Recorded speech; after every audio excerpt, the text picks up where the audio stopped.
Howdy, Psychic Medium Danielle Garcia. We're here with your energy forecast for the week. Today is May 24th. How are you all doing? How are you liking the spikes of the Schumann Resonance? Holy cow, it's been a crazy ride. I'm still feeling the after effects with muscle tension and migraines and yada, yada, yada, so on and so forth. Today, Schumann Resonance reads at a whopping 103 last time that I checked. Lots of different solar flares and geomagnetic activity has been going on this entire last week. And heck, let's face it, this entire last year. Like, what is going on? People ask, well, why do you keep bringing up the Schumann Resonance? You know, it's so dark and desolate and, quite honestly, a bummer. I kind of look at this as like a weather report. You know, we hear about the pollen, so we can be proactive on dealing with allergies. We hear about the sun, so we can be proactive on, using sunscreen and whatever the UV ray index is and so on and so forth.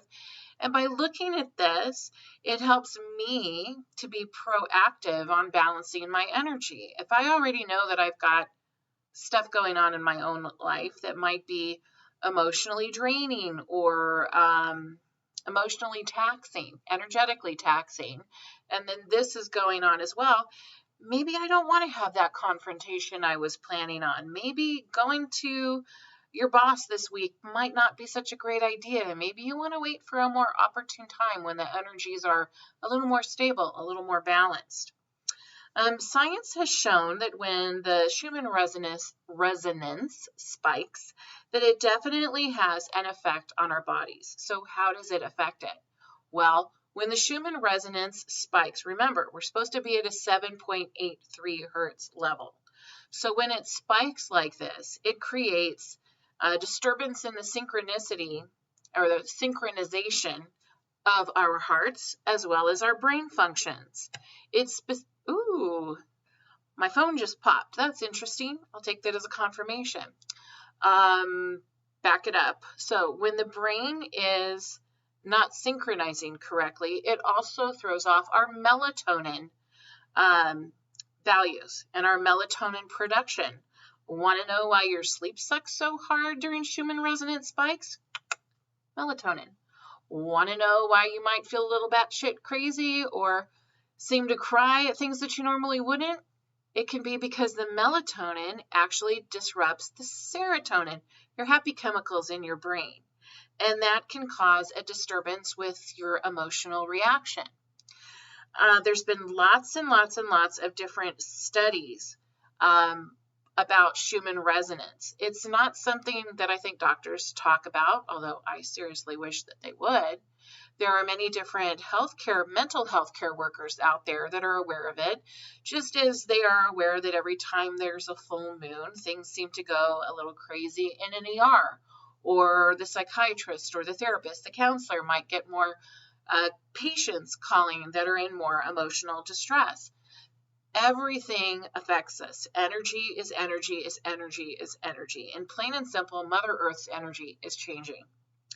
The changes in synchronization and melatonin can also affect our immune system, our blood pressure, heart rate, reproductive system, and so much more. It even throws off EEG readings, which are pretty important, when you're getting a report on your brain's functionality. You kind of want those to be accurate. Several countries have done testing proving that during Schumann resonance changing and geomagnetic activity, that there's actually more admissions to hospitals, there's more violence, there's more accidents, there's more depression, there's more suicide. And it's obviously been reported to aggravate stress and anxiety. So knowing those things, we can be proactive. Maybe instead of going into rage mode, we need to take a chill pill, literally. Maybe we need to do meditation. Maybe we need to remove ourselves from a stressful situation. Maybe we need to call in sick to work just for the mental health benefit. There's so many different things that we can use this information for our highest, greatest good. And really it is balancing out. What's interesting to me is I did a little more deep dive. And if you ever want to take a deep dive, just Google How does Schumann resonance affect human beings? How does it affect health? Look for certain scientific studies. I didn't really find a lot in the US, but many other countries have done more of a deep dive from my limited research, obviously, than we have here in the States. In 2017, a spike of the Schumann resonance of 15 was considered great and substantial. In 2020, we reached values of the Schumann resonance over 700. 700. That's literally 100 times more than the rate it would normally be. Now think about that. If your normal blood pressure is a certain rate and suddenly you're 100 times more than that, or your temperature is a certain read and suddenly you're 100 times more than that, your pulse rate is a certain read and suddenly you're 100 times more than that, wouldn't your body freak out? What do you think's going on with Mother Earth? I think she's trying to tell us something. I think as she evolves, our bodies, our auras, our layers of mental body, spiritual body, emotional body, etheric body, etc., are all being called to adapt and to change right along with her. It's interesting to me that the most significant year of change in Schumann resonance coincided with a world pandemic.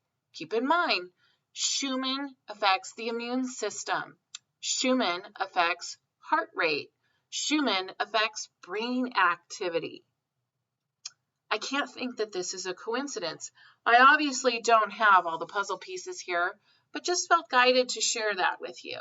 So if you follow the Schumann resonance and you find these spikes, remember, grounding, get outside with nature. Use your tools for balancing. If you listen to meditation, if you do yoga, tai chi, qigong, sound healing, if you're into oils, if you're into crystals, whatever your thing is that helps you get out in balance, like that's so important. Water is fluidity, it's purification. It's a wonderful way to release a lot of that stored, trapped energy. And who knows, maybe it's even a good idea to pop a couple melatonin every day when the Schumann resonance is spiky. I'm going to start doing that and see if that helps with the other stuff that I've been feeling. Can't hurt at this point, right? This week, in 2 more days, we shift into a super full moon. This moon is known as the flower moon, as well as the super blood moon, because a lunar eclipse occurs on the night of the full moon. Lots and lots and lots of energy. This full moon is said to be about 3 times the energy that a quote-unquote normal full moon will be. So again, having that awareness and keeping that in mind, prepare. Make sure to have your tools around you, your coping strategy, mechanism, whatever you do to stay balanced and sane and a good vibe. Make sure that you prep and are ready for that. If you are sensitive, if you are an empath, that the moon's vibe affects. The lunar eclipse denotes completion and closure of things that have happened over the last 6 months. So this is also a good time to wrap up any loose ends that you may have and work on clearing those different things. We're also in a retrograde season.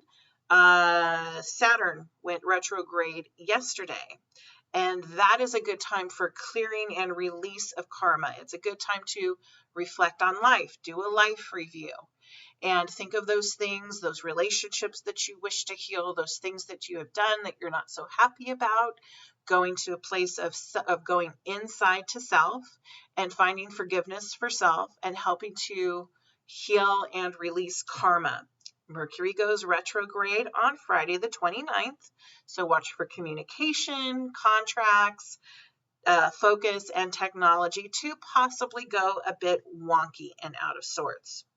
The lunar eclipse gateway will be open for 2 weeks after the lunar eclipse, and that's a time to rise to more truth, to rise to more of your authentic self, to bring in those things into your life that make you happy, that are of the same wavelength and of the same vibration. Those 2 weeks are wonderful 2 weeks to manifest as well. Themes for this week are release and repair, grounding, and community. So think about what those mean to you.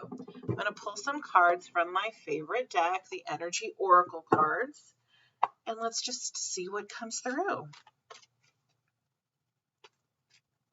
Hydrate, hydrate, hydrate. Oh, that's just me, not the cards. That's just my guide. Yeah, when all this energy is going like batshit crazy like this, it definitely burns through the hydration stores. So the first card, Happy Family. Let me pull it back so you can get a better look without the glare of my light. So Happy Family, there's a rainbow that shows there's the masculine and the feminine. So when I take this is about community. This is, how do you identify yourself? How do you identify yourself and your identity within community? What role do you play? What is your part? How are you in balance, or are you in balance with masculine and feminine? Has nothing to do with how you identify yourself sexually. This has to do with masculine energy and female energy. Are you in balance? Patience reversed. So the Patience card, okay? She is, I really want you to see this, so let me make sure I hold it so I can get the glare away. All right, so you can see her beautiful angel ticking clock on her belly, her power center. Actually, it's more her solar plexus, right? Again, where she derives her identity of self from. Solar plexus is a place of power. Patience reversed means impatience, folks. Take a breather. Step back. It's not a great week for confrontation and going into fits of rage and anger. Like, we want to try to back off of that as much as possible this week, especially with the geomagnetic and galactic and Schumann Resonance stuff going on. The third card is third chakra, Archangel Chomuel.